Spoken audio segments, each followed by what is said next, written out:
as it was started on 25th of August, and it was none other than the Honorable VC of Kulan University, Professor Shankar Kumar Ghosh, who himself set the wheel rolling, and it's rolling and rolling and rolling, producing outstanding intellectual results. And today is the 5th day. It is another very important day because we have got a very, special resource person. I do feel the honor and delight to introduce him, though he doesn't need to be introduced because he is quite, well-known academician in our state, even in the national level as well. So he is Professor Kulan Kumardas. I have the absolute pleasure to tell a few words about him, but these words would be absolutely unqualified to make a particular picture of this phenomenon personality. Professor Kulan Kumardas is currently Assistant Professor at the Department of English, Presidency University. Professor Das has been a UGC Visiting Fellow at the Center for Dalit Studies, Department of English, Delhi University. And then he's also visiting guest faculty at the Department of Comparative Indian Language and Literature, University of Calcutta. And he is truly, I would say, a legend or a stalwart in making. He has already achieved such phenomenal, achievements, academic achievements, that it's almost impossible to make a true picture of his, achievements in academic field. Still, in my unqualified effort, I'm trying to make a small, brief depiction of this would-be stalwart. In his ongoing research, he is exploring literary texts produced by the Dalits in Bengal to understand how this politics of identity formation or identification gets mediated through these cultural and literary productions. His teaching and research interest revolved around critical theory with a special focus on structuralism, Marxism, post-structuralism, continental philosophy, Indian philosophical systems, political philosophies of Antonio Gramsci, Louis Althusser, and of course, B.R. Ambedkar. And then Commonwealth and post-colonial literatures, diaspora studies, nationalism, caste, race, and of course, Dalit literature. And he's a different kind of personality because, he has never been, afraid, he has always been fearless, bold to air his opinion in different platforms, as I have been noticing, And he never thinks that how his reaction will be taken by the people. He always, whatever strikes his conscience, his intellectual ideas, he expresses that without any drop of fear. So, and another point is that he is not, I would say, so-called prolific writer. He doesn't love to write too much. He has expressed somewhere I read, that I don't love to read, countless articles, essays being published in different, journals or like that, He is very choosy, selective. He has, somewhere expressed his desire that I may end up my entire career writing only a few books, not a large number of books, And he has always warned his students also that don't be trapped in the temptation of the politics of publication. That I have published this number of articles, papers. Try to be true to the actual work. The work must be of true merit. It must have some actual academic values. Only for the sake of publication doesn't make any sense to at least Professor Kulan Kumardas. But still, he has a number of articles, very valuable articles published in some of the most renowned journals in the world, like Critical Philosophy of Race, Dewey Studies, Economic and Political Weekly, and etc., etc. He regularly contributes to these journals all over the world. And his research article on historiography published in the EPW is taught at the master's program in history at the University of Warwick, UK. It's a phenomenal achievement, Now, in his doctoral dissertation, he seeks to interrogate the earlier anti-caste movements in undivided Bengal in order to identify and understand new structures of knowledge production by Dalits in 20th century and first 2 decades of 21st century, and the resultant changes in identity formation and traditionally lower caste groups. I remember that there was a group set up by the Higher Education Department in West Bengal to revive the lost glory of President University. It was way back, probably 2011 or 12, and they decided to rope in some exceptionally, qualified, versatile talents to lead the way. And there was an interview that was taken. A large number of people were interviewed, whether physical interview or through Skype. And among them, of course, Professor Kumardas was there. He was there. And next day, he was shocked to learn that he received a phone call from one of his friends who told him that, have you read the newspaper today? If I'm not mistaken, it was Anand Bazar Patrika. He told, no, I haven't read yet. Then this friend, let him know that your name, is found to be there. He has been selected as a professor. And that's mentor group, if I'm not mistaken, led by none other than Professor Sugato Bosu. He was there. So, and very, select, candidates had been selected for this university to revive the lost glory of President University. And I'm so proud to say he was among those few select candidates. Since then, he has been performing in different capacities in President University. And another very interesting thing that I love to share with you all, that as far as Shantipur College is concerned, Department of English is concerned, he has been an integral part of it. All through the way, whenever we were going to organize any seminar, workshop, we have approached him in spite of being so busy, so occupied with different activities and responsibilities. He has always responded in a positive manner, in an encouraging manner. So we have been so grateful all the way for being with us, whatever the initiative steps that have been taken by Department of English Shantipur College. Besides this, I have to say a few words about his academic membership. That also reflects his outstanding position in the current academic domain.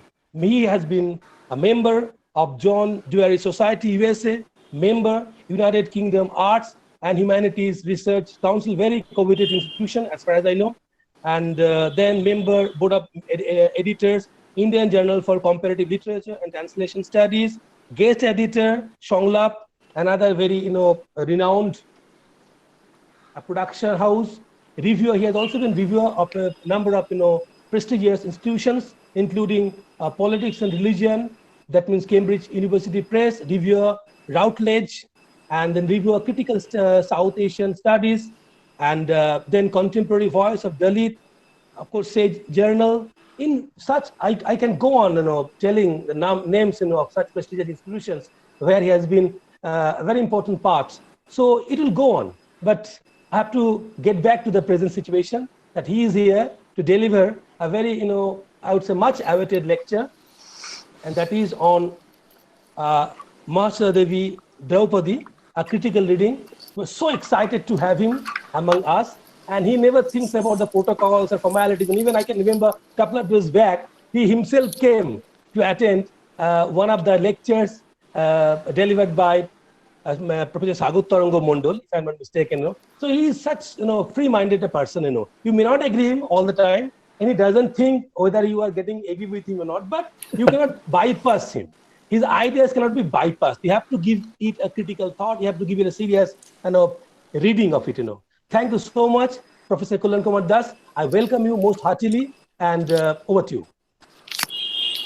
Thank you, Professor Roy.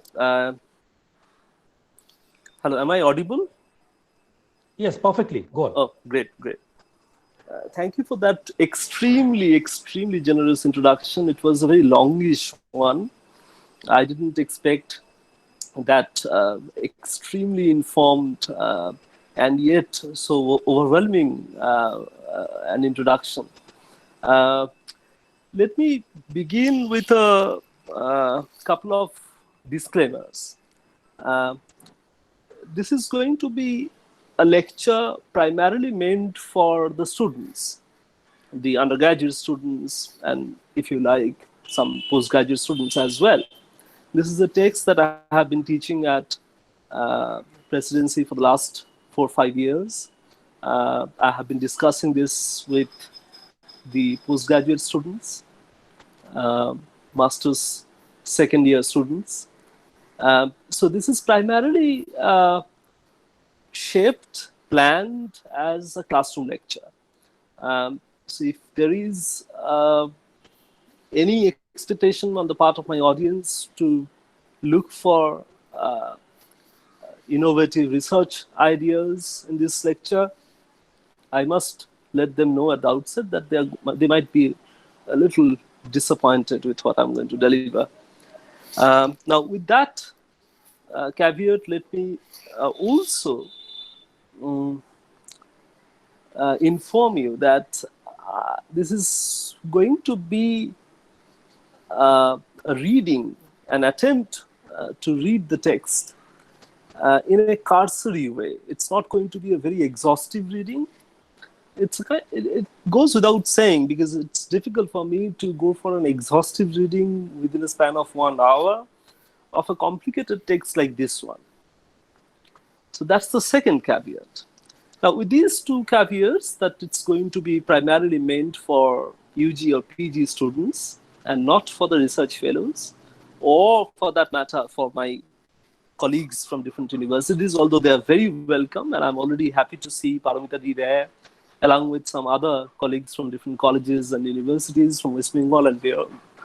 So I'm very happy to welcome them and excited to have them over here. But this is, as I said, primarily meant for the students. And secondly, it's not going to be an exhaustive lecture.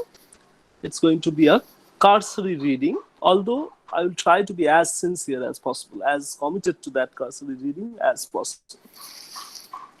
Now, the second caveat with which I am trying to begin is also meant for letting all of you know that this particular story is usually read by a lot of students, and I'm afraid by a lot of college professors, as simply, and I say this with a little bit of risk, as simply a story of a tribal girl being raped. Now, that's not a simple phenomenon at all. What I'm trying to suggest is that it is primarily read, and again I'm using a problematic word deliberately, and I'll explain these words later on, a romanticized way. They read the text in a romanticized way. Now, what do I really mean by that? People generally read this as a sad story of a tribal girl, Draupadi Maiden, who gets raped by police personnel, by the representatives of law in that sense. That is usually how it is read.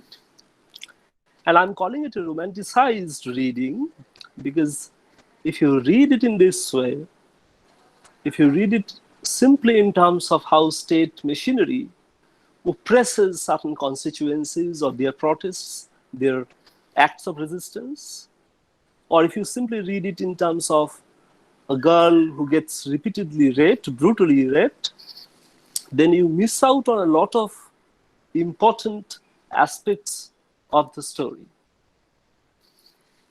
This is romanticized reading, primarily in the sense that there is a great deal of hoo-ha on the part of this urban, middle-class, English-educated people like us, like most members in this audience, like me. We have a particular class nature. This is not an undifferentiated class nature. It is certainly marked by gender relations, class, caste, etc. But by and large, we share similar cultural locations, similar class locations. And from that location, when we start reading this story, the usual tendency is to read it simply in terms of this violence or in terms of this terrible sadness, if we can use that kind of a phrase, that we encounter in the story. And that does not really help in, giving the story a close reading. Now, it is, as I had already said, this is important to keep this in your mind. It is impossible for me to go for an exhaustive, detailed reading, a close textual reading within a span of 1 hour. So what I will do instead is to extrapolate a few aspects of the story, some portions from the story that are otherwise completely overlooked. Because the focus is on how a tribal girl is brutally, repeatedly raped by Shenanayak and his team, because there is so much focus on the body of the raped woman, the body of Draupadi Mehin, because there is so much focus on portraying Shenanayak as a simple negative character about whom we can only be dismissive.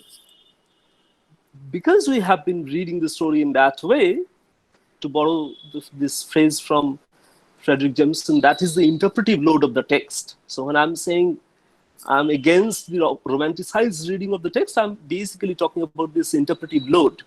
Interpretive load is something wherein you have an already circulated idea, an interpretive idea of a particular literary text. And when you encounter the text, you are somehow or the other guided by that interpretive load. So our attempt, on the contrary, is to not allow ourselves to be entirely engulfed by that sort of an interpretive load. And instead try to focus on, this is why I said that it is important for us to focus on certain aspects of the story that are otherwise not so exhaustively discussed, that are otherwise not so elaborately talked about. There are 2-3 such aspects that I will be discussing in today's talk. Let me begin with the name.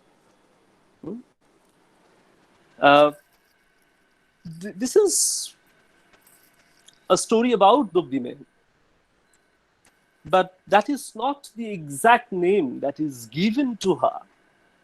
She is a young 27-year-old tribal Santal lady who has been associated with anti-state activities, Naxalite movements, you can call it Maoist insurgency, whatever you want to call it, because there is a great deal of overlapping there between the Maoist insurgency and the Naxalite political activities of the non-electoral left.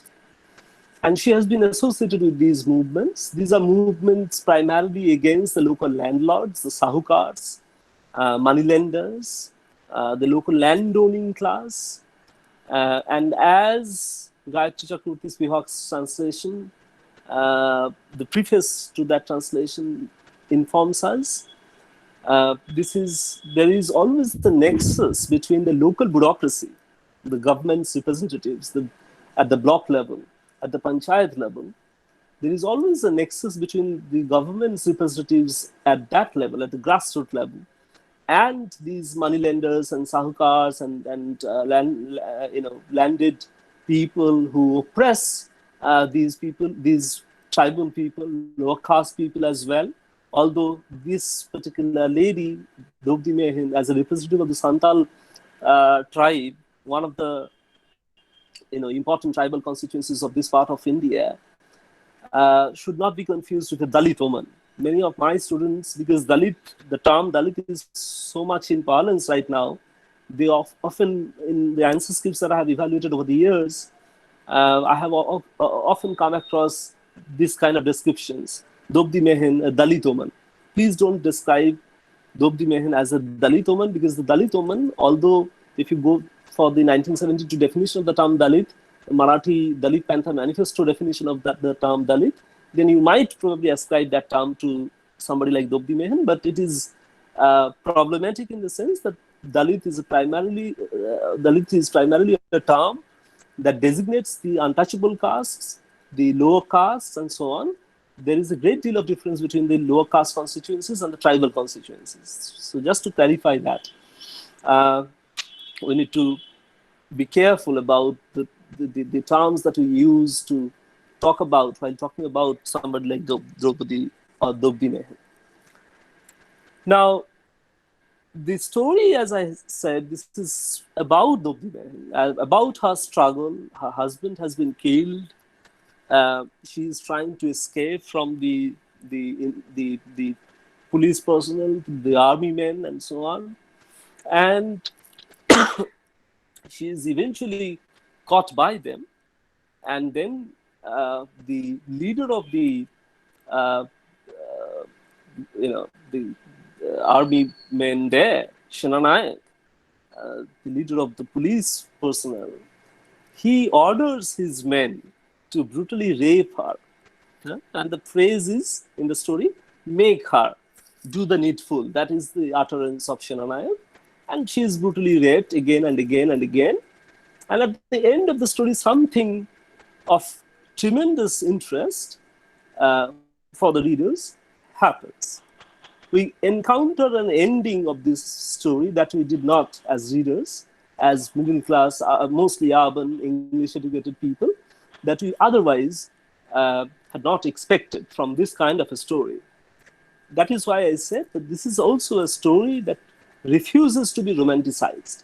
It certainly depicts a very disturbing narrative of a tribal girl who is involved with anti-state activities, who is involved with those Naxalite, Maoist, insurgent activities that try to destroy, that try to annihilate the dominance of local landlords, the nexus between the local governmental representatives and the local landlords and money lending people.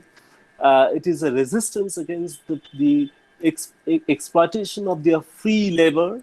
Bigar khata is the term that we are familiar with. This unpaid labor is exploited by these people, and she is involved with those activities that try to put an end to those exploitative activities. That is what she is doing. So it is a sad tale. There isn't any doubt about it. But we need to remember that the end of the story does not allow us to simply read it as a sad tale, a terrible tale, or a disturbing tale wherein a tribal girl is raped because of what she has been involved with, because of the political activities that she has been involved with. That is not what it is. So we'll come back to that last part of the story. So that constitutes one part of my lecture today. The last part of the story. What do we come across in the last part of the story, the last couple of lines of the story? That is what we will focus on eventually. But I will begin with the politics of naming, the politics of title that we come across in this story. The name of the story is Draupadi. And we are told, in course of this narrative, we are told that she has been given this particular name, Draupadi, a Sanskrit name. You might even call, to borrow that, almost everyday common parlance term, the term in our common parlance now, at least in academic circles, Brahminical name, right? So she is given this sort of Sanskrit Brahminical name, something that does not suit her identity at all. There is an incongruity between her identity as a tribal Santal girl and the name that she has been ascribed to. There is this Friday-like status that she occupies there. That is why I said that the politics of naming is extremely important in this story. So she is given this Sanskrit name by Surya Shahu's wife. Who is Surya Shahu? Surya Shahu is the local landlord, the money lending class person whose wife, in a moment of benevolence, ascribes this name to Draupadi. And then probably the name gets distorted in her tribal Santali pronunciation, and it becomes, from Draupadi, it becomes Draupadi. And this transition from Draupadi to Draupadi is something that should interest us. This is my first point of intervention, if you like. So this focus on the politics of naming is also not simply about, about naming. It's also about the uncanny textual similarity as well as dissimilarity between this text written by Mahashweta Devi and the Indian epic text of the Mahabharata and its very important character, Draupadi. Right? So there is a great deal of similarity as well as dissimilarity between the two characters, Draupadi in Mahabharata and Draupadi Mehen, Draupadi Mehen in Mahashweta's story, Draupadi. Right?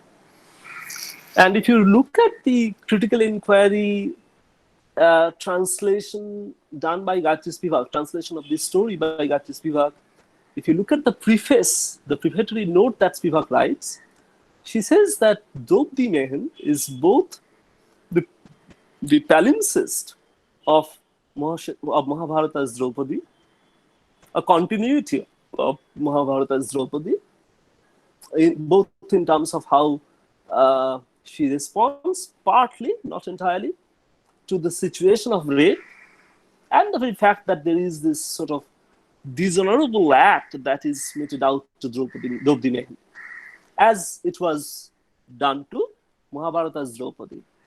Draupadi's Vastraharan is the reference point here. So there is a great deal of similarity between their situations, their predicaments, and yet there is a great deal of dissimilarity. There is a great deal of difference in terms of how they respond to these situations of two somewhat similar dishonorable acts that are being meted out to them as women. Right? So that is why Gayatri Spivak says that the Draupadi Mehen is both a palimpsest in the sense that it is a continuity of Mahabharata's narrative, and at the same time it is a departure from that. There is a contradiction between Draupadi Mehen and Draupadi. We'll come to that.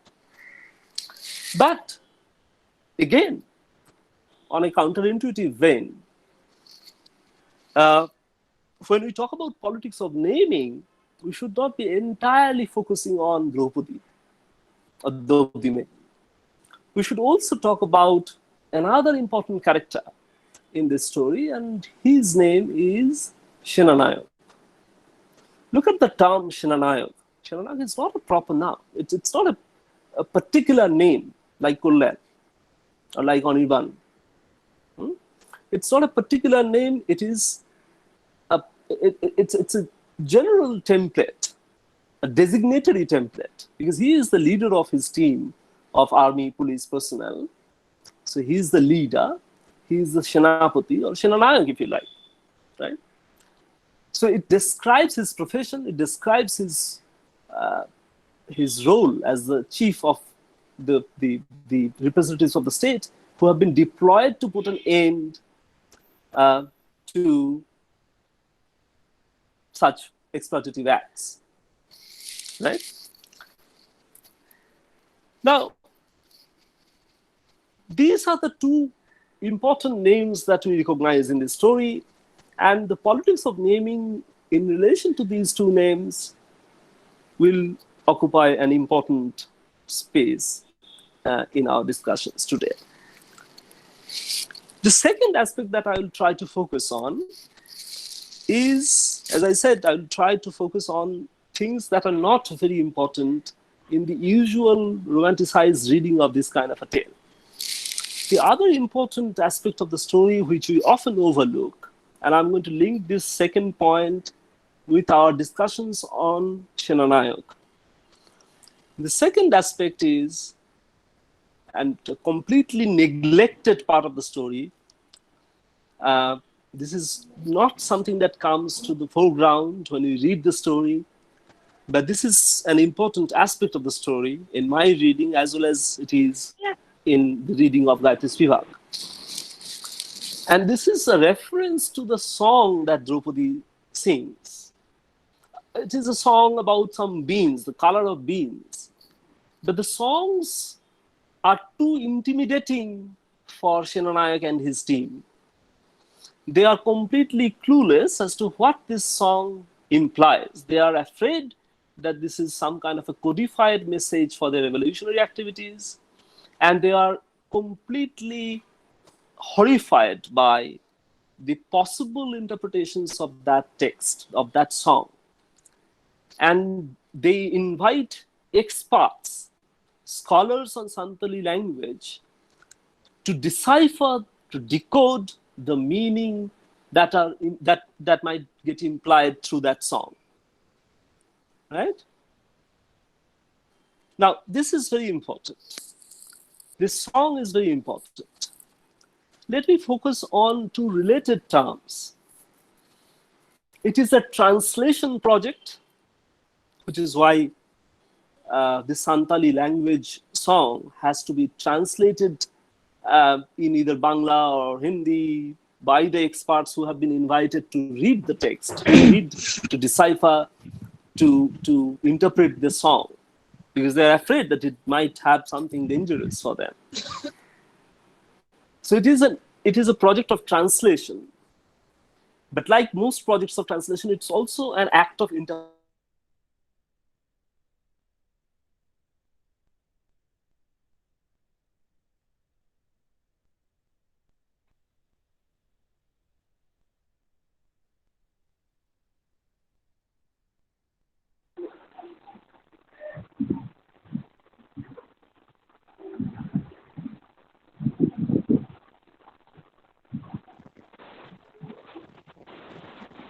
Sorry to interrupt, Professor Das, and you are not audible. Is there anything wrong with your microphone? We're not getting you properly. Neither your picture nor your, the voice we can get. Something must have gone wrong. Professor Das, somehow or other we're missing you, If you can kindly readjust the settlement, there might be some technical glitch, but we're not getting you.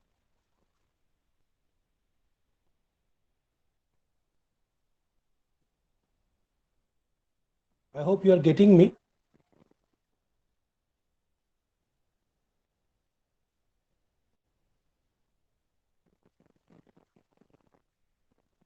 And doing the needful, because you are completely, I'm not getting anything from you. Neither your voice nor your figure visible.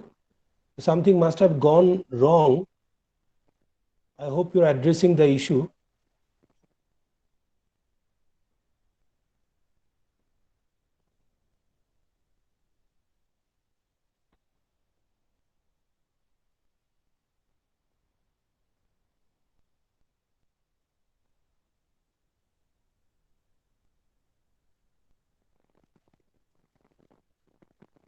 I request the viewers to have some patience, because I'm sure he's trying to fix it.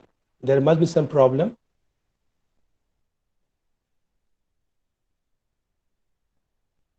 We had better wait a bit for him. I hope shortly he's coming back.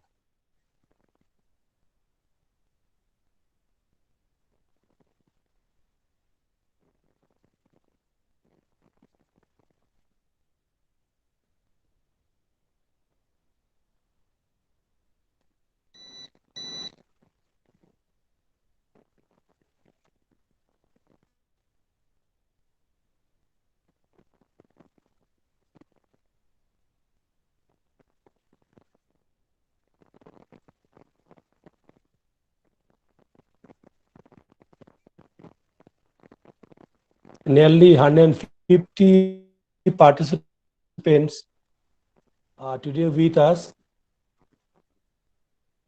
It's been a glorious journey today, Hello, am I audible? Right from the beginning.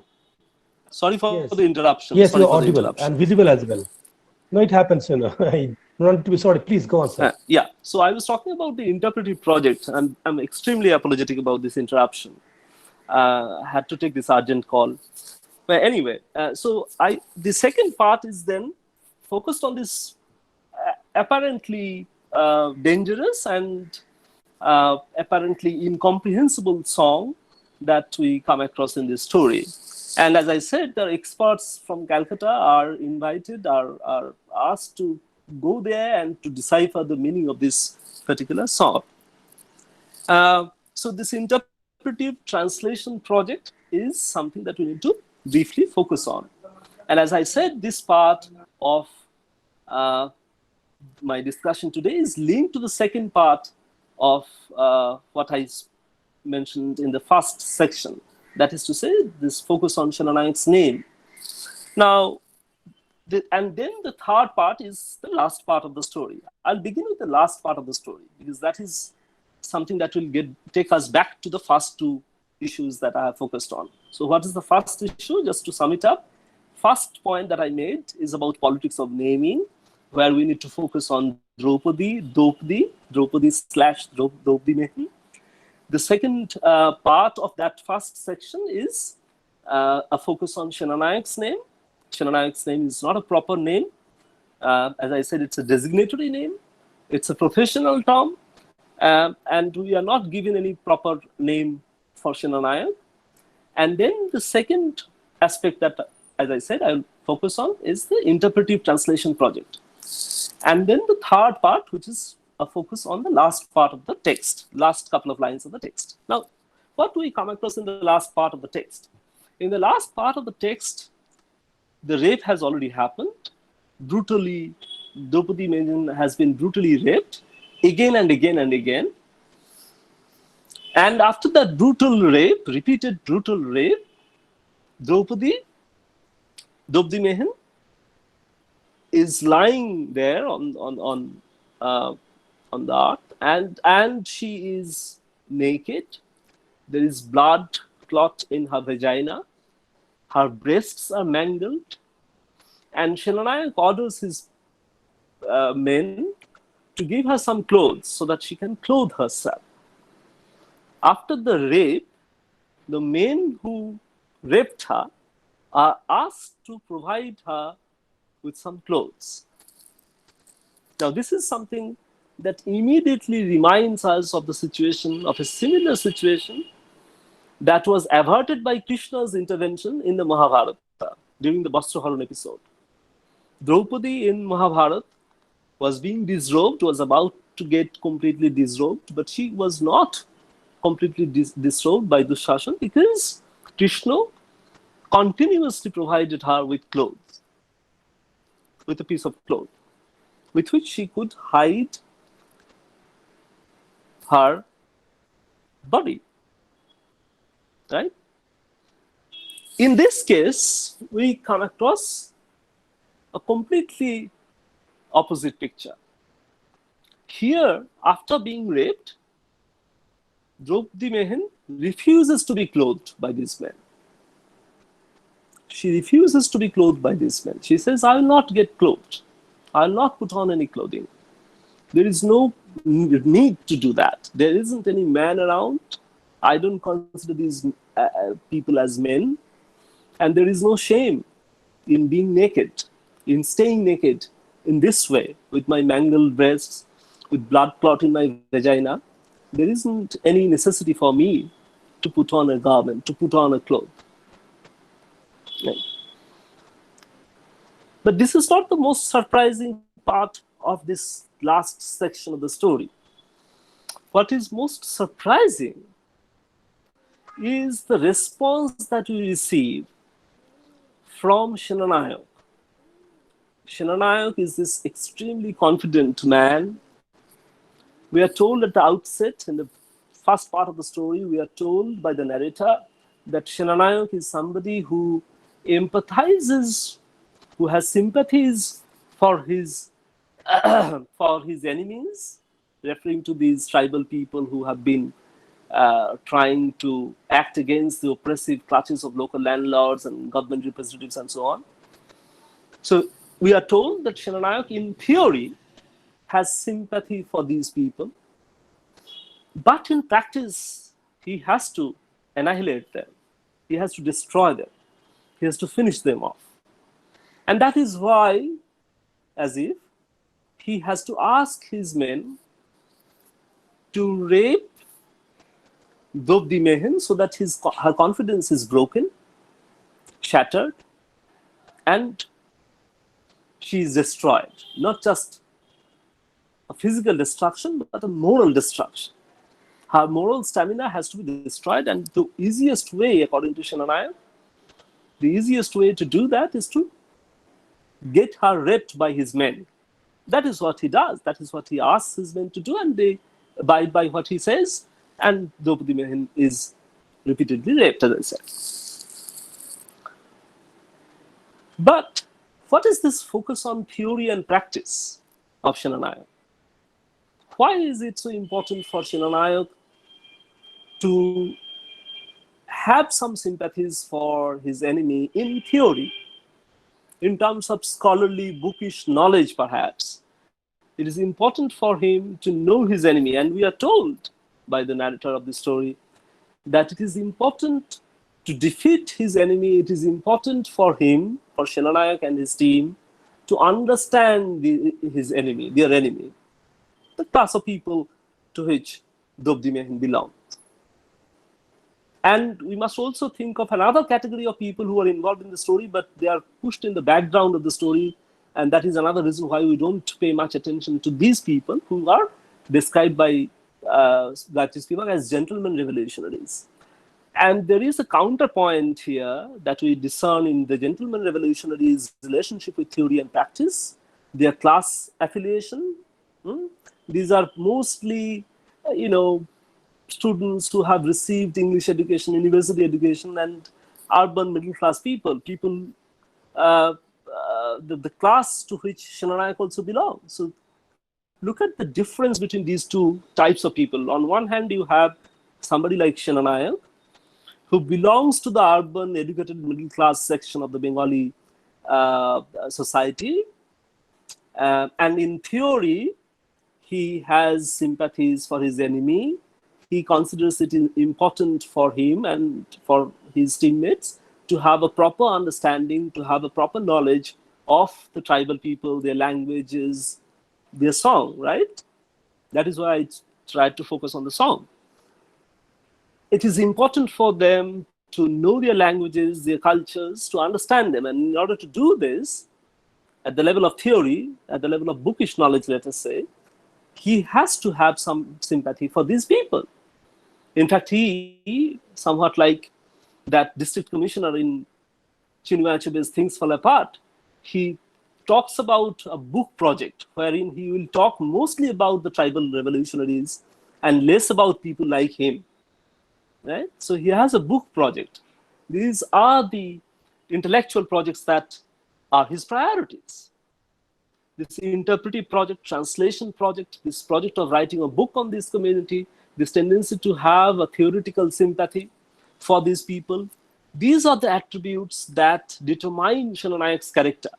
This is again an occasion for me to remind my audience that it will be stupid for us to simply focus on this story as wherein Shenanayake is the typical villain and Draupadi is simply a subject of pity and sympathy on our part. That is what I said by using that term, romanticized reading of this text, that phrase. So if you think of Shenanayake belongs to this urban, educated, middle-class constituency. That is the class affiliation of Shenanayake. Gentlemen revolutionaries, people who have been associated with Naxalite insurgent activities, Maoist activities, let us say, people who are educated in institutions like Presidency and Jadavpur and so on, urban colleges, let us say at that time, other institutions affiliated to other colleges affiliated to the University of Calcutta. These are the people who then go to Naxalbari, who then go to Jangal Mahal, apparently, and then try to engage themselves in these radical anti-state activities. This is a constituency that has similar class affiliation as that of Shenanayake. And yet there is a striking difference between these two types of people. Shenanayake is somebody who believes in keeping the difference between theory and practice alive. This is important. Senanayake is somebody who believes in keeping theoretical sympathy for tribals or such people who are involved in these anti-state activities for whatever reasons of social inequality and exploitation, discrimination. He has sympathies for them, but in practice, it is his job, it is his official duty to destroy these people, right? On the contrary, the gentleman revolutionaries, people who are Dobdi Mehen's comrade, these are the people who, despite having a similar class affiliation as that of Senanayake, actually refuse to maintain that gap between theory and practice. These are people who tried to bridge the gap between theory and practice, between what they have learned in their books, what they have studied, and what they do. If they have read their Harvard Marcuse, if they have read their Japal Sartre, they are ready to deploy them in their lived political realities, in their anti-state activities, at every place where there is a question of social injustice, social inequality, and so on. So unlike Senanayake, this is a group of people that tries to bridge the gap between theory and practice. Why do I have to talk about this gap between theory and practice? Because the text itself tells us this. It is usually the practice on the part of readers and teachers as well, people like us, to avoid this reference to theory and practice as we come across it in the story, right? We simply bypass it. There is this reference to Senanayake holding an anti-fascist book, having sympathies for the people he is supposed to destroy. And yet he will destroy because that is his official duty, right? That is the law that he has to abide by. And Senanayake is not a simple villain in that sense. A simple villain would have been somebody who actually believes in the badness of these people, that these people are incarnations of evil. Tribal people are incarnations of evil. That is how he would have perceived them if he had been just a normative villain, a negative character. But he is not. We are constantly told, deliberately so. On the part of the narrator, we are being constantly told that here is a man who is ready to understand the cultural traditions, language of Santals and other similar tribal groups who are probably involved in some cases in some anti-state insurgent activities. It is important for him to understand their song, for instance, right? That is the interpretive project with which he is associated. That is the translation project with which he is associated. And at the same time, he is the man who will destroy these people, who is supposed to destroy these people, who has been deployed there to carry out this operation against these insurgent activities, these people who are carrying out these insurgent activities. And Dobdi Mehen is a representative of that people, of that group of people.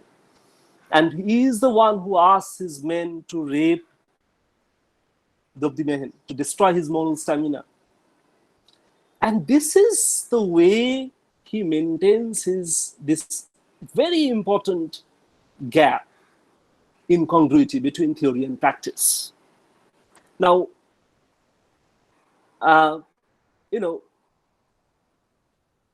this leads me to the next crucial phase in the preface that Gayatri Spivak wrote to the translation of this story. The crucial term there is negative capability. It's a Keatsian term. John Keats used the term negative capability. Senanayake's character is a character that maintains a negative capability vis-a-vis his job. Negative capability is a kind of capability of writers, artists, according to Keats's definition, wherein they are in some state of intellectual confusion, And yet that leads them to achieve some sort of an artistic perfection. It is a capability, right? But because there is a confusion, because there is some kind of incongruity between two held perceptions, it is negative in that sense. I'm putting it in a very rough sense, and this is not a class on romantic theory, so I'll not expand on this. But this particular phrase is important, right? So what we come across in Shalanaya's character is this negative capability, this tendency to bridge, not to bridge the gap between theory and practice. On the contrary, in Gentleman Evolutionists, there is this attempt to bridge the gap between theory and practice. Now, let us again quickly focus on the last part of the story. As I have already said once, that there are some striking things that happen at the last part of the story, in the last part of the story. We would have expected that by the time Draupadi Mehin gets raped, her confidence would have been completely shattered, but that doesn't happen. Her confidence is not shattered. She is still a very confident lady. And in that state, with her mangled breast, blood clot in her vagina, she stands up naked, refuses to be clothed by Shenanayak's men, unlike Draupadi in Mahabharata. And as I said, the more interesting part of this last part of the story is Shenanayak's response. I have so far narrated that Shenanayak has this unique capability called negative capability, and Spivak plays with Keats's term there in order to tell us how this maintenance of the gap between theory and practice is absolutely crucial for Shenanayak to do what he's supposed to do. It's not simply his task to go and destroy these people. It's also his project to understand these people better so that he can annihilate them better. But there is, in theory, he has sympathy. In practice, doesn't. And that negative capability, and even if you look at the Keatsian term negative capability, there is a question of sovereign subject there. What is the question of sovereign subject? The artist in question, despite the moral confusion, despite these moral contradictions that are going on in his head, is uniquely capable of producing an act and a piece of art. And that is his capability, right? So there is some kind of sovereign subject there, a subject that is in full control of what he is doing. If you look at Keats's definition, this is a very important aspect of negative capability. That the subject in question, the author subject in question, the painter, the artist, the writer, the poet, is in full control of what he is doing. And Keats's example is Shakespeare.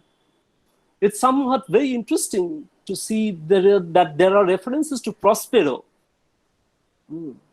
Tempest, Shakespeare's Tempest, Prospero, in this particular story. And Mahashweta draws a parallelism between Shakespeare's Prospero and Shenanayak's character. This is why I was spending so much time on talking about Shenanayak's theory and practice. Somebody said that it is becoming somewhat repetitive, but this repetition is very important. It needs to get into the head of whoever is listening to this lecture. I'm making that effort. It's not just mere repetition. Right? It is an important point. It needs to be put in our heads.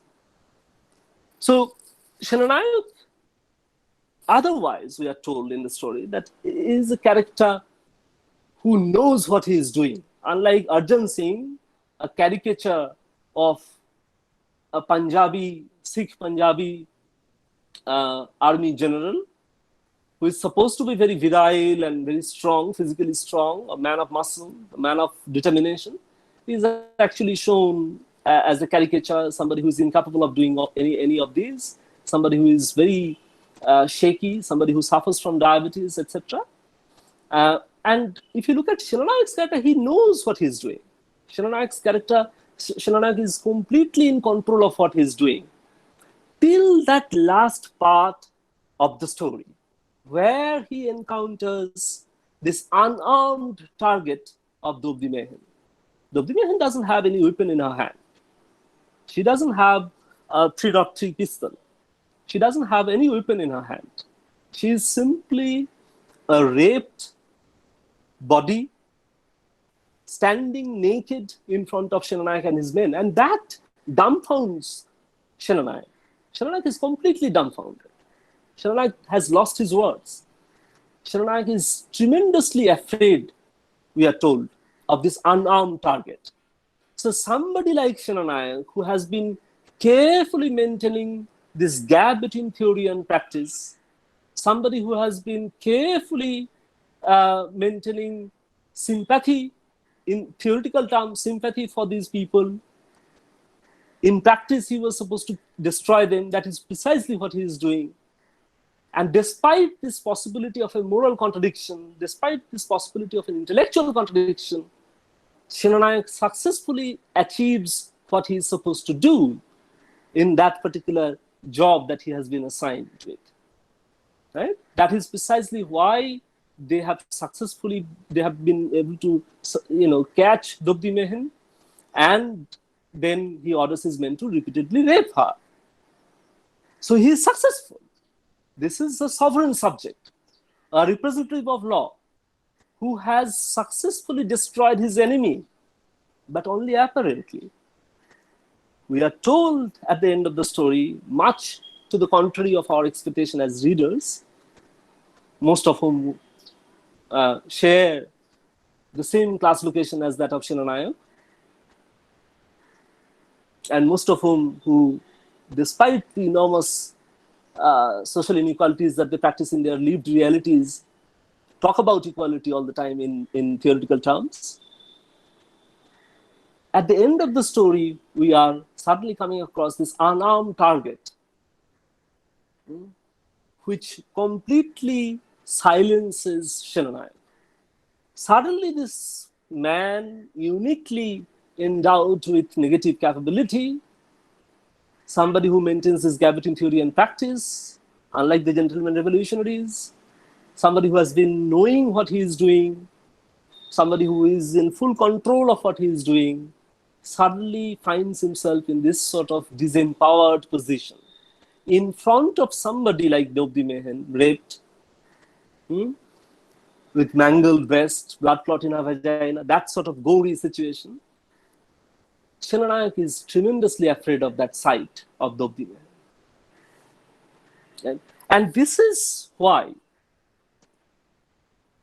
I said that it is important for us to focus on certain aspects of the story that are usually not focused upon. For instance, that song.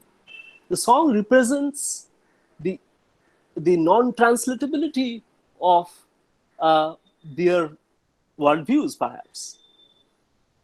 It is ultimately about some beans, the color of beans. There is nothing dangerous about that song. And yet, so much of effort is made by Senanayak and his team. They invite scholars to interpret the song, etc., because they are afraid of it. So we are supposed to perceive Senanayak, people like Senanayak, as sovereign subjects, as people who are in full control of what they are doing. And yet, in reality, these are people who are tremendously afraid of a song that is about the color of beans.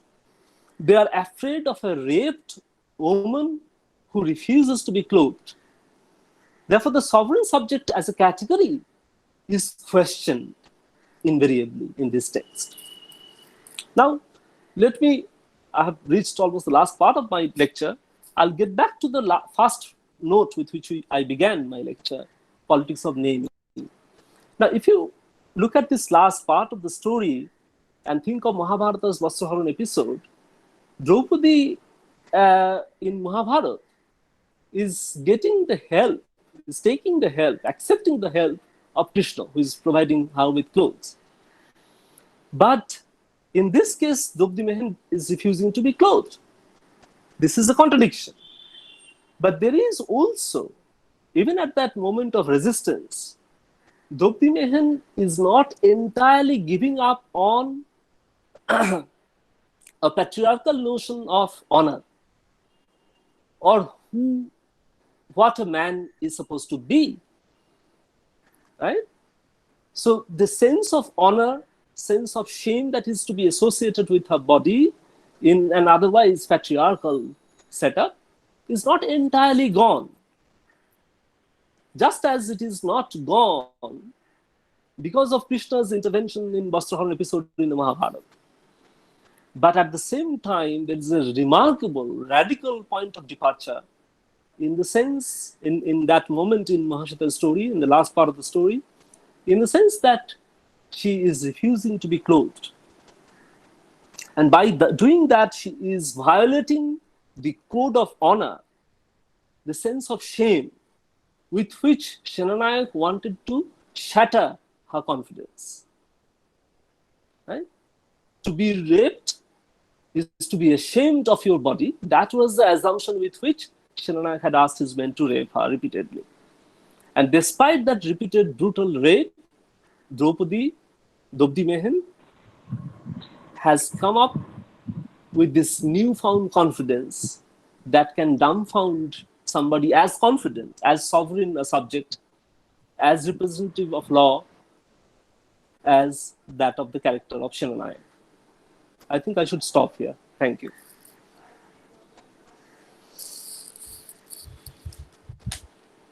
Anirban? Yeah. Subroto? Thank you, Kulan. Oh, thank you. And it is really our privilege to hear your lecture, which is very nuanced, incisive, insightful, almost nearing toward an anti-reading of the text, as we can call it, a kind of peeling out of the interpretative load that has been created by the structural mechanics, or the story has been thrown into that, or the text has been thrown, thwarted into that dynamic, the political, social, structural dynamic. And this is, and most interestingly, the idea of gendered subalternity that has been thrown into that space, and how it is creating a kind of resistance. And the gendered body, the female body, became a site of contestation and creating a resistance to that dominant hegemonic structure. This is very interesting, very incisive and insightful. Thank you so much. And I was thinking of the final part of the story, that so many things came up in your lectures, so many ideas. You are talking about politics of naming, the uncoded song, which has to be divulged, and the final part of the story, which is very, very interesting, when Draupadi came out in that unguarded moment, unarmed moment, almost the vulnerable, precarious body, which became a site of resistance against the structured, hegemonic, dominant. And that moment is very important and very unsettling and disturbing. I was thinking of, if in that moment the experience or experiences of pain can be gogged toward gaining some kind of agency or subjectivity. Pain itself, the phenomenology of pain itself gaining a kind of, which is very disturbing, troubling and devastating at the same time, and disrupting too, gaining a kind of agency. That is my question, and I have seen that a considerable number of questions came up in the chat box, which we would put forward. And before that, I would invite our dignitaries to unmute your microphone and put forward your question, comments, reflection on Kulan's lecture, which is rather brilliant and precise, nuanced, insightful, and what would I call that counter reading of the text in a way. It's really, really brilliant. Good afternoon, sir. Can I ask? Who is this? Please introduce yourself. This is Isha Saxena from Jodhpur, Rajasthan. Sir, could you please Hi. elaborate on the concept of negative capability? Yes, surely, surely. No, I was simply borrowing that phrase in the way it has been introduced and explained by Gayatri Spivak in the preface that she wrote, translator's preface that she wrote to the translation of this particular story. It was published in Critical Inquiry, and there is a PDF that is available on the internet, so you can download it and take a quick look at it. I talked about that negative capability because there is a Keatsian sort of idea of negative capability. We all know that as students of literature. But the crucial part of that definition of negative capability is there are two aspects primarily, and I'm being reductive somewhat. One is this idea that there is a moral confusion, that there is an intellectual confusion that is going on in the creative artist's head, the author's head, if you like, the poet's head, if you like. And at the same time, despite it, or perhaps because of that, because that there is this maintenance of this confusion, because there is a gap between the two contrary poles of two different kinds of moral dispensation, let's say, or priorities or concerns. It is because of that, perhaps, that there is a capability that the author is endowed with, which is what Keats would have called a negative capability. His example is Shakespeare, right? But in this case, Shenanayok, and this is an analogical way of putting it, Shenanayok is also somebody who, we are told, feels sympathy for these people who are oppressed, who are trying to, have some protest against or battle against or revolution against the local power nexus, local exploitative nexus of power. So there is a sympathy for him. That is one side of the moral pool, if you like. On the contrary, on the other end of the spectrum, as it were, he is also somebody who is, and this is obvious, he is supposed to kill these people. He is somebody who is intellectually interested in knowing these people, their cultures, their languages. The reference to the song that is apparently incomprehensible is one instance of that. And the reference to his future project of writing a book about these tribals, wherein he will speak more about the tribal people, more about the Santal people, more about the insurgents, rather than talk about his side of the story. These are all instances that do not allow him to be perceived simply as a normative villain or a negative character in a story. These are aspects of his personality that put us in a puzzle. And the puzzle is that on one hand, he is the man who asks his men to go and rape Draupadi. He is the one who is supposed to, who has been posted there to destroy these people, destroy insurgent activities, to annihilate these people. And he is the one who is surprisingly interested in these people. Theoretically, he has sympathies for them. And it is because of his careful maintenance of this gap that he gets some kind of a negative capability. It's not just Keats's negative capability, but a kind of negative capability that he gains. But that sort of negative capability, in an ironical sense, is not something that the gentleman revolutionaries, people of his class, but trying their best to undo class affiliation. Gayatri Spivak continuously speaks about this, that undoing one's own class affiliation. Impossible, perhaps, but the efforts are constantly made by gentleman revolutionaries. The gap between theory and practice is constantly done by, is breached by the gentleman revolutionaries, people who are Draupadi Mehin's urban educated comrades, right?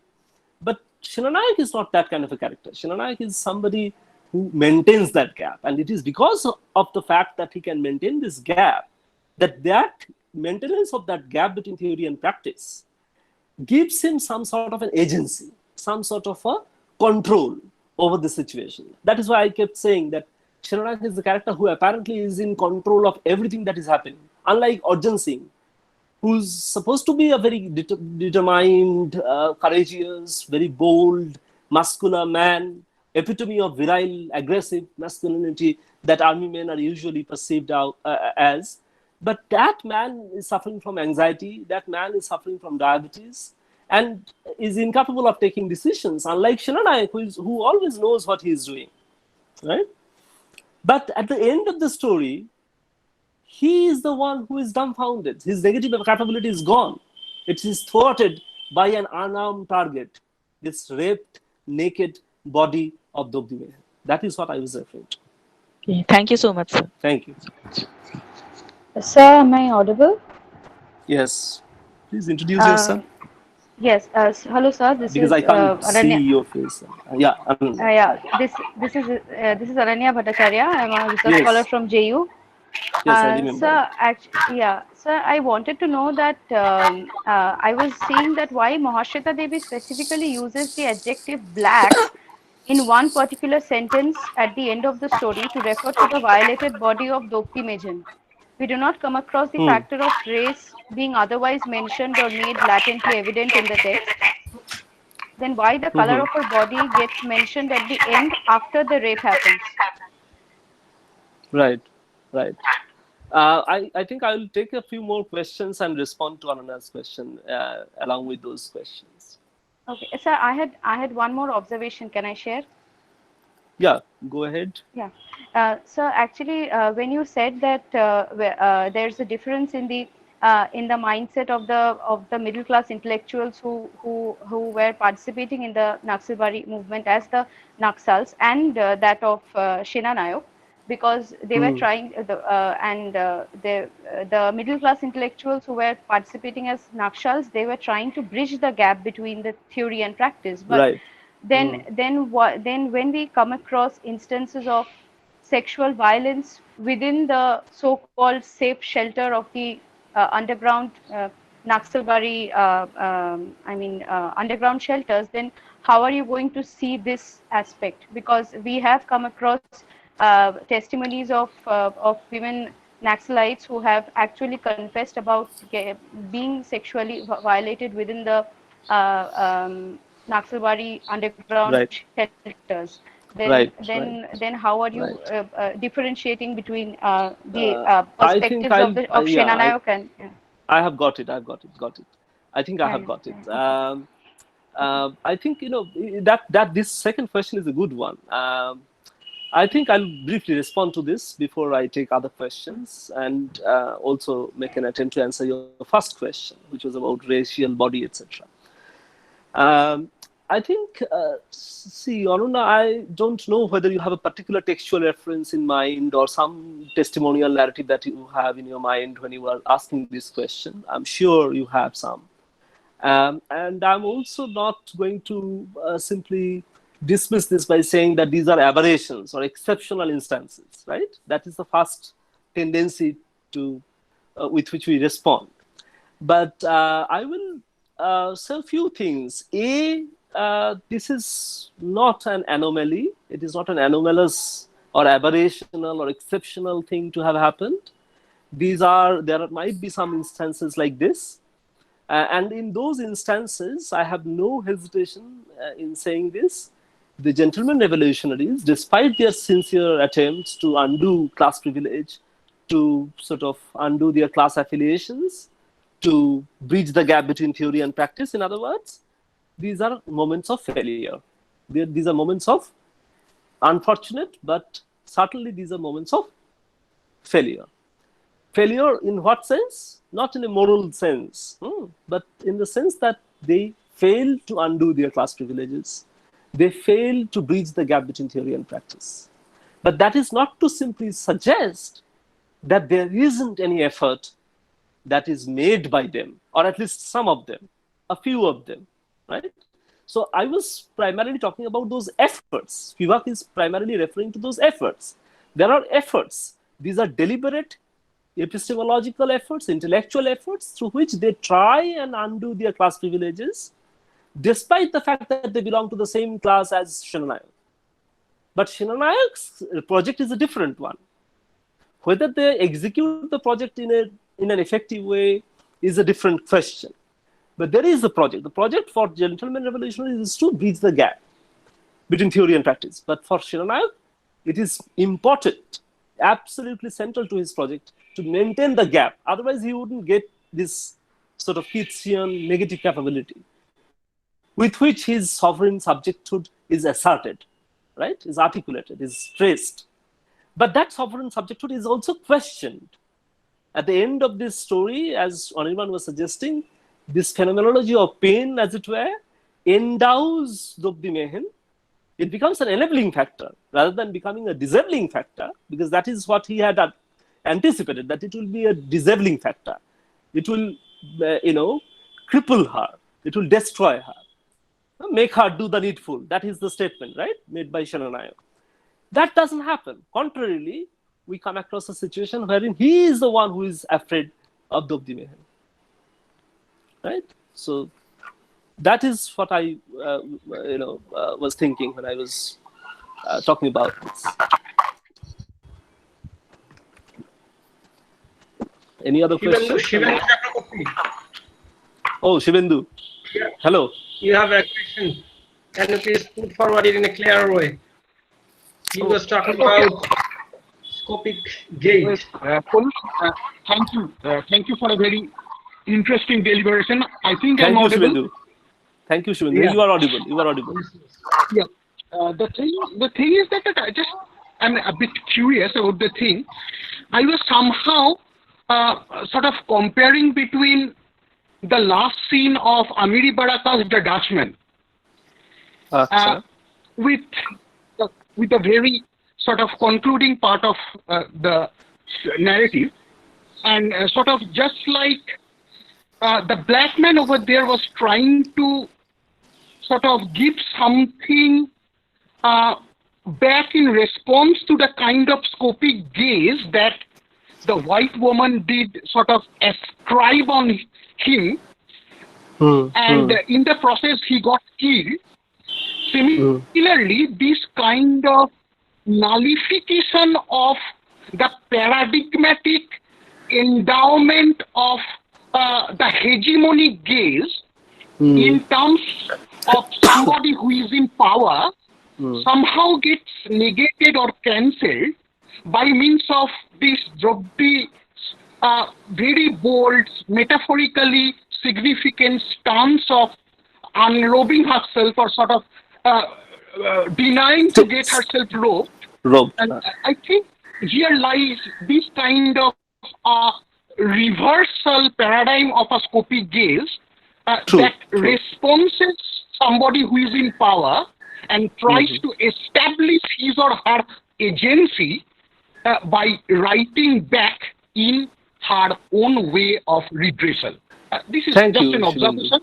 Yeah, thank you. I kind of agree with what you were saying. I think, I'll very quickly respond to it. I think one of the significant parts that I did not elaborately discuss, a significant part of this interpretation of the story that I did not discuss at length, is the idea of the gendered subaltern.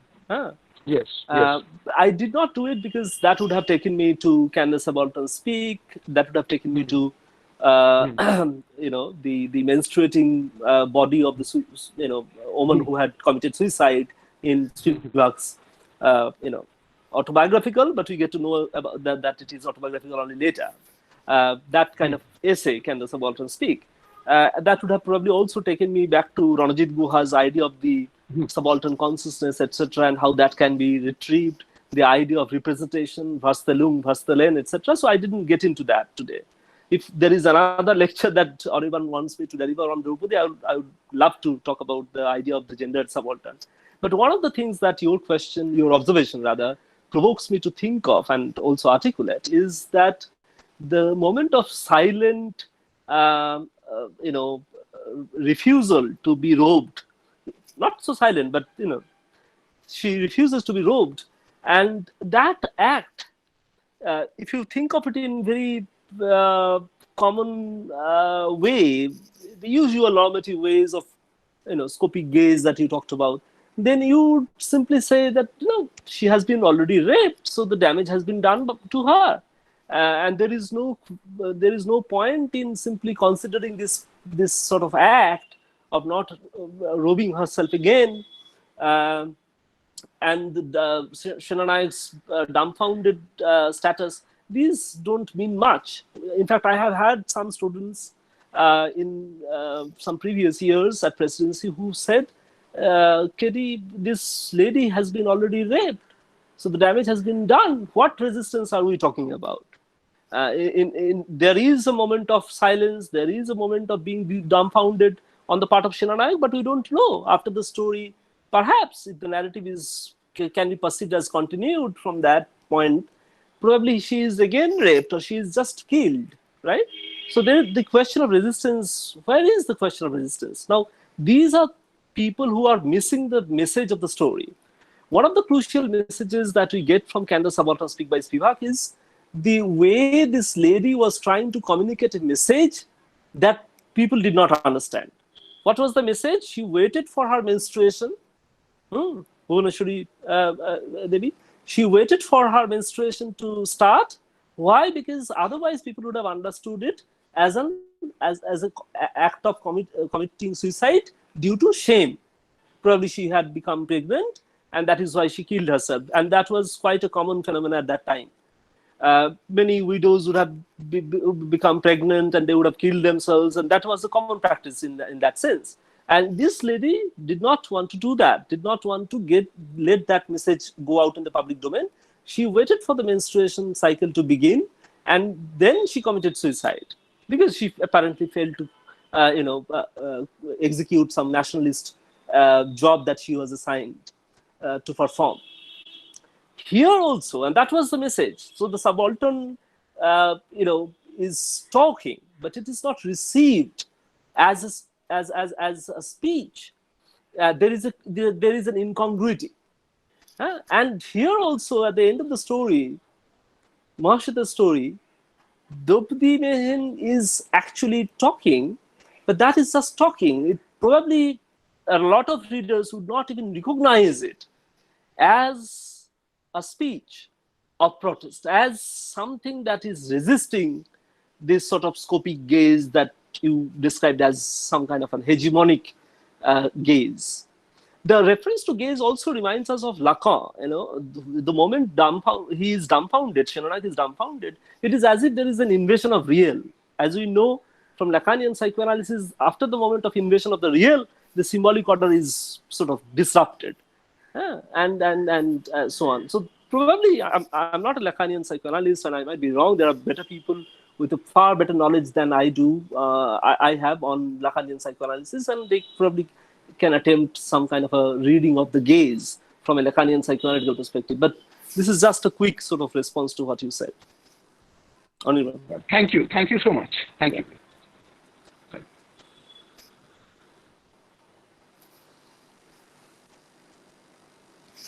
Hello. Yes, Professor Das, it has been such a brilliant, deliberation. I would say an accurate autopsy of the entire story.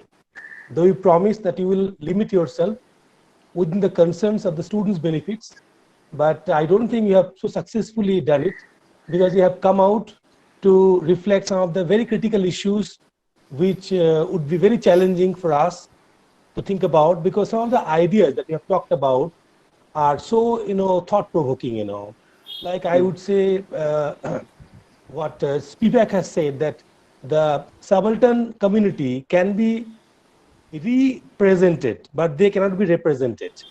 You can represent them, but you can represent them. The problem is there. And then how body becomes an agency.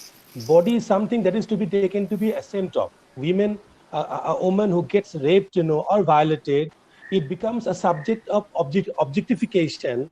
But how body emerges out to be an agency to defy the socio-political structures, patriarchal structures, or political structures around her. So these things have been, in such a brilliant way, I would say vivisected, that it has been so outstanding and penetrating one, And some of the other issues like, I would say the gendered subaltern that you have touched about, some areas, a conflict between romanticized version of urban Naxalite movement and the practical predicaments of it, These things have been so brilliantly dealt throughout the journey with your speech, And thank you. So yes, it's been absolutely enlightening one, not only for the students, but also other educators, teachers joining us from all across the country, So I think one question is coming up for you. So Ruchi Singhal. Yes, please go ahead with the question. Shubhato, I think I'll probably have 5 more minutes to, Okay. have, I will have to attend another meeting at 4:30. Okay. So it will be better if I just take 1 or 2 more questions and then I'll have to sign off, unfortunately. Okay. Hello. Somebody from Assam University Yeah, is go ahead. asking a question. Go Please go ahead. ahead with the Please go question. ahead. Hello. Yeah. Am I Shushmita Dash from Shantipur College? My question Mm-hmm. is Draupadi Mahan making a clash between the mythical world and the hard reality through the rejection of her garments? Sorry, could you repeat your question? I didn't get it. Is Draupadi Mahan making a clash between the mythical world and the hard reality through the rejection of garments? Well, Shushmita, I'm not exactly sure what you mean by this question, but I think Draupadi Mahan is refusing to be clothed uh, as an act of protest, yes, but I'm not sure whether it is a take. It is also a kind of inadvertent take, if you like, on some kind of a mythical world or whatever you spoke about. Uh, but if you think of Draupadi, then yes, Draupadi's character is somebody who allowed herself to be robed by Krishna, and Draupadi Mahan is not, letting either her comrades, gentlemen revolutionaries, or her Adivasi comrades to come and rescue her, to protect her, to give her some clothes. Uh, and at the same time, she's not somebody who is ready to get robed again. She says, I will continue to be naked, stand in front of you people. So there is certainly a challenge to that sort of mythical narrative of clothing and robing and disrobing that we are familiar with through Mahabharata. But otherwise, I don't think I can completely comprehend your question and answer to it accordingly. But thank you. Thank you, sir. Hello. So, am I audible, sir? Yeah. Sir, I want to know. Yes, sir. I'm Kosik Banerjee Yes, who is from this? Purulia. Yes, sir. Yes, Oh, sir. hi. Hi, I Kushi. have a question, so, sir. That what is means you have heard that this the Mm-hmm. behind the bodies. They're open saying that there is a rape of the people. So I am also saying that this in this story, the Draupadi, there is a rape of the people because the authority or the government Acha. is dispossessing them because by uprooting them or displacing them from their land.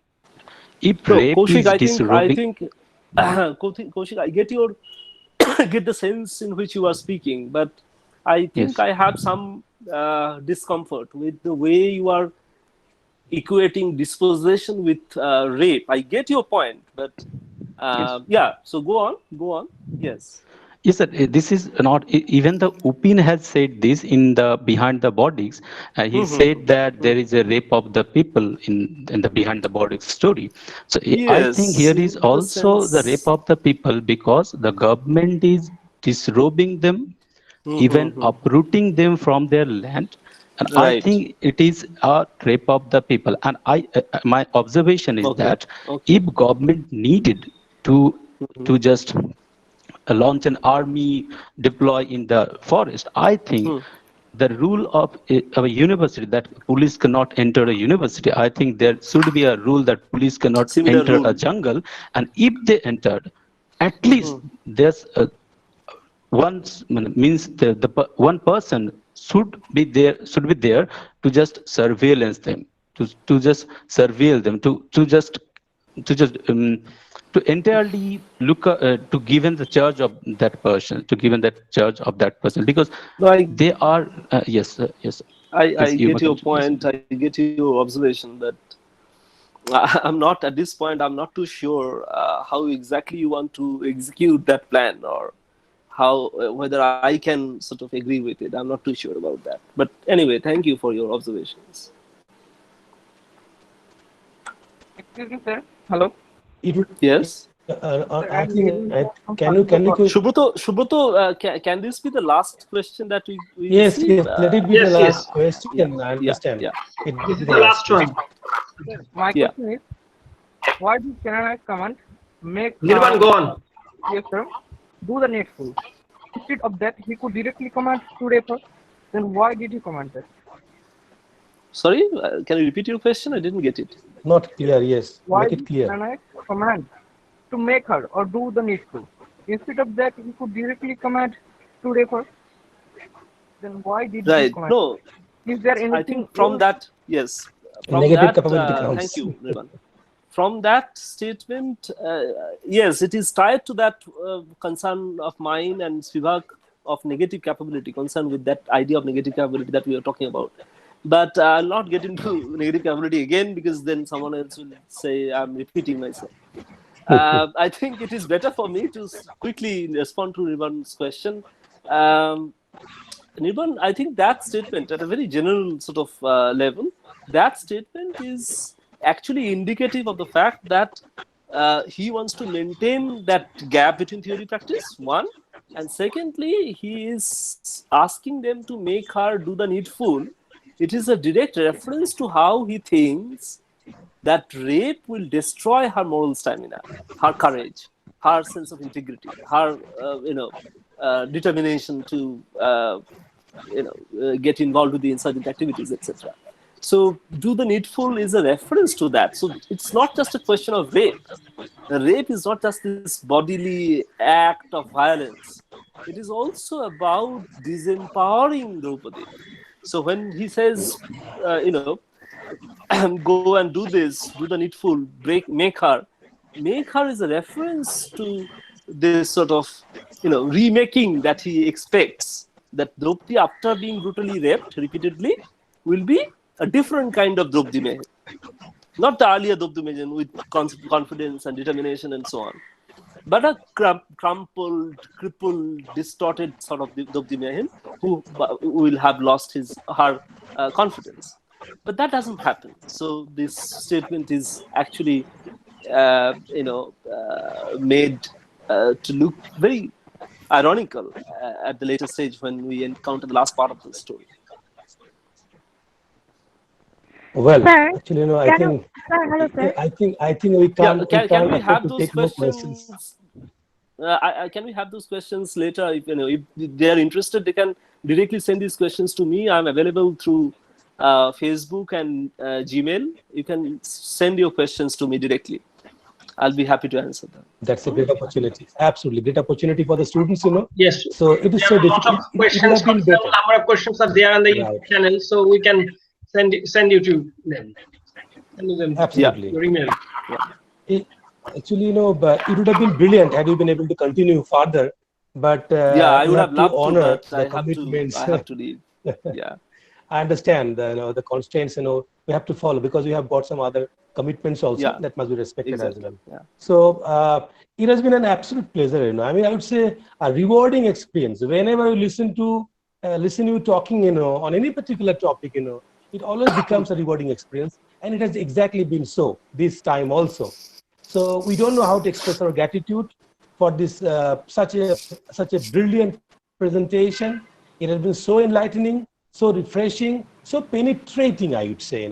Students must be motivated to go to the text again and again and get, I would say, critically enlightened by the ideas dealt in this such a short but very compact story. And one thing I must say that our principal ma'am, Dr. Chondima Bhattacharya, she has been all the way right from the beginning of your lecture, and listening to you with rapt attention, and she has expressed that's her nice of her. gratitude, thankfulness that I'm grateful to her. It has been a brilliant experience for her as well. She conveys her heartfelt gratitude and sincere regrets for you as well. She has been absolutely captivated, I would say, by your speech, as she conveys it to us. I'm so glad to know that. And with this note of positivity, that we'll be again getting the opportunity to listen to you, sir, because it has been so rewarding, so brilliantly articulated speech, as it has always been everywhere, wherever I have heard you, So hopefully tomorrow also, someday, we'll be able to rope you in such, absolutely. other I would love activities, to. academic activities, I would love to. And Yes. thank you so much. Thank you. Thank you, so much. everybody, Thanks to the for entire being with department us of all the yours. way. Thank you. Thank you so much. Thank you.